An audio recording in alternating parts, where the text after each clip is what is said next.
Now we all know the name brand Abercrombie clothing company.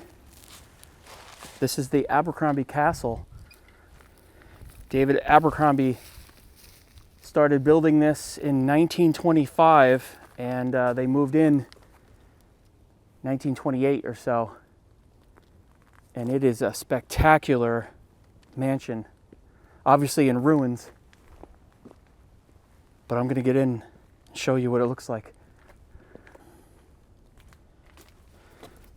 Now, all this stone that you see, natural granite, bluestone, slate, this all came from this area. Upstate New York is kind of known for that kind of stuff. So they really utilized the materials that came right from this area here. I'm going to take you up this way because it is really cool. Look at these doors.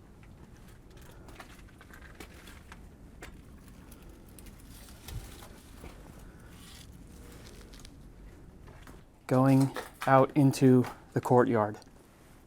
Look at this. Complete with a fireplace. Wow. It's crazy. There's no shortage of spiral staircases here. They are everywhere.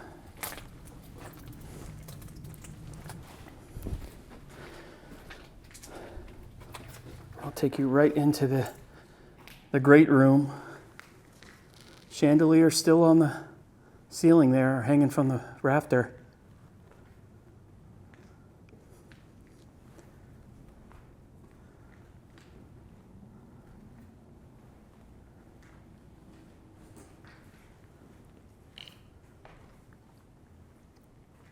Now, if you watch YouTube a lot, if you watch a lot of explorers, then you would probably recognize this place because a lot of people have made videos here.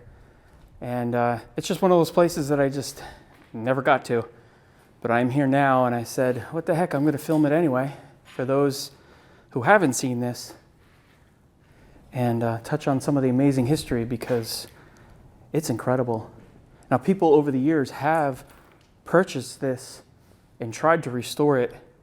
But even back then in the 70s and 80s, I think it was just too much money. Certainly somebody owned it in the 90s, tried to restore it. I think it just would be too much money now to restore this place to its former glory. But I mean, just even you can admire how gorgeous the windows are, or what are left of the windows. You can really imagine how beautiful this place was back in the day. Oh, and by the way, I'll explain how they met each other. So, David Abercrombie was a surveyor, made a decent amount of money doing that, mapping out railroads, and he spent a lot of his time up in the mountains. And that's where he really formed his idea of creating outdoor supplies, camping supplies. Really think of like what LL Bean was like back then. They made a lot of that kind of stuff, climbing gear and outdoors gear and clothing. And that's where David Abercrombie really, he wanted to develop something like that. Somewhere down the line, he met a lawyer named Ezra Fitch. And the two of them together created Abercrombie and Fitch, which at the time was a high-end, think of like a high-end LL Bean. Think of like, they sold stuff to the elite, to the wealthy people. This looks like maybe it was an outdoor living room.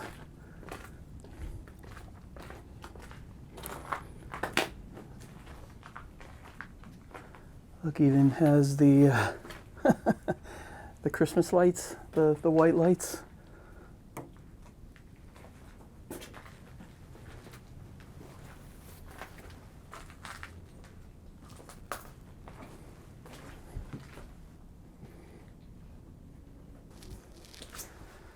So that partnership didn't last long.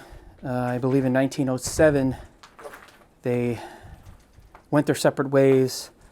Abercrombie wanted to keep it a high-end company just for the wealthy elite. while Fitch wanted to make it more accessible to everyone. Didn't want to have it as that super elite brand. So they split up, and Ezra Fitch kept going with the company, making it accessible to the common man, quote unquote.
Look at the ornate walls in here.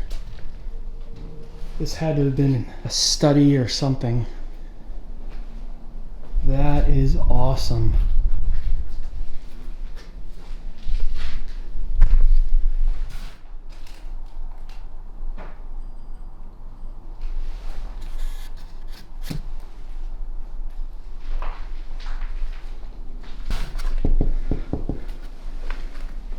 Beautiful.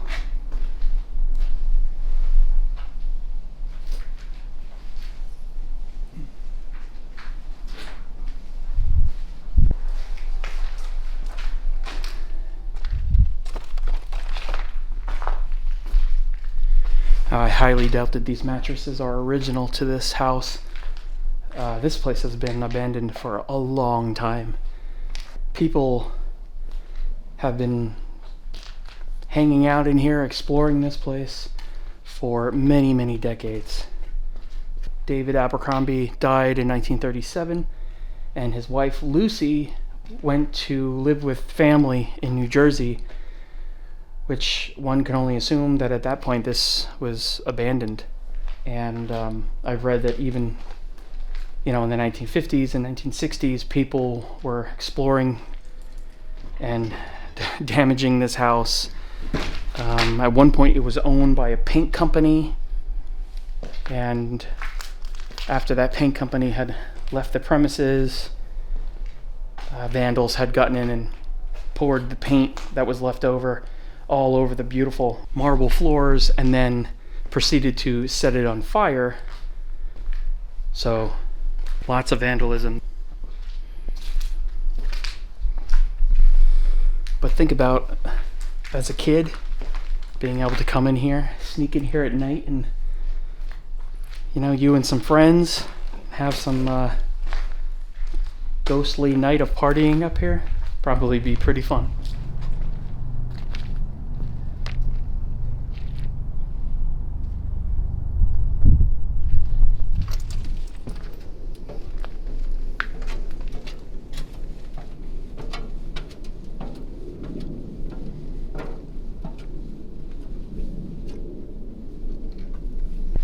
There, we're going up too. Still pretty solid.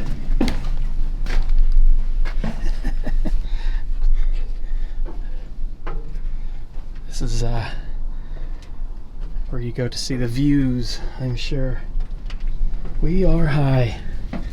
Okay. Wow.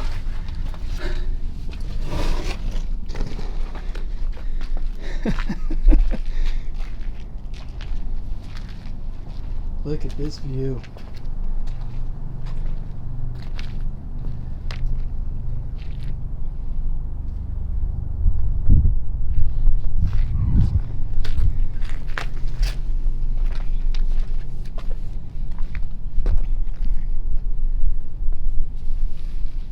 Now, if it was me and I owned this house, I would have had this enclosed with all glass so you could see out, and this would be a beautiful, you know, library room or reading room or something like that. Wow, this is just so cool. It just literally keeps going. I'm like lost.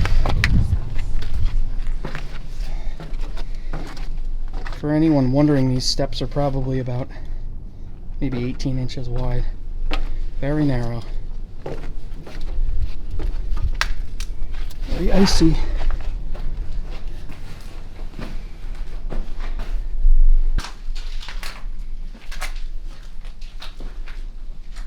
Beautiful natural light in here.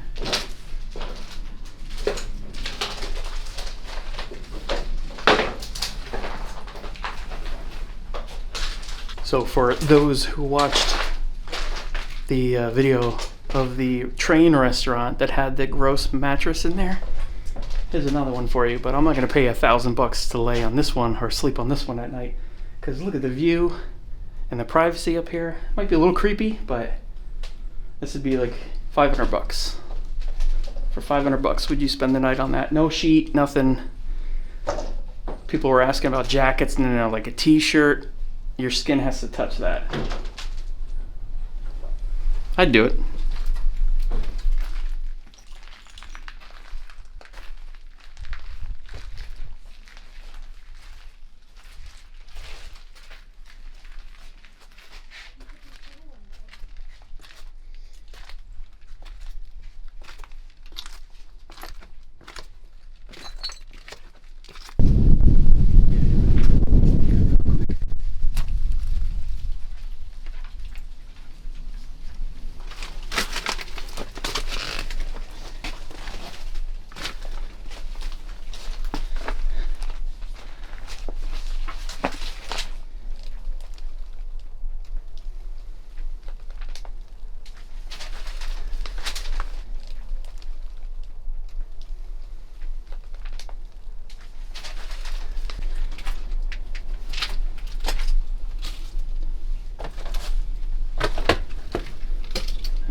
By the way, this castle was called Elda, which was an acronym for their 4 children, Elizabeth, Lucy Jr., David Jr., and Abbott. And unfortunately, throughout the years, they lost 2 of their children. Lucy died in an explosion messing with some chemicals, and David died in an accident. I couldn't find any more information than that. And that's it, the Abercrombie Castle, the long abandoned Abercrombie Castle. And don't forget, in the 1960s, you could have bought this for $15,000, and it probably wasn't in this bad of shape. Now it's going to cost you over $3 million. So if you got $3 million laying around and you want a massive, massive restoration project, check out the Abercrombie Mansion up in beautiful New York. I'm getting out of here. It's getting dark. Thanks for watching.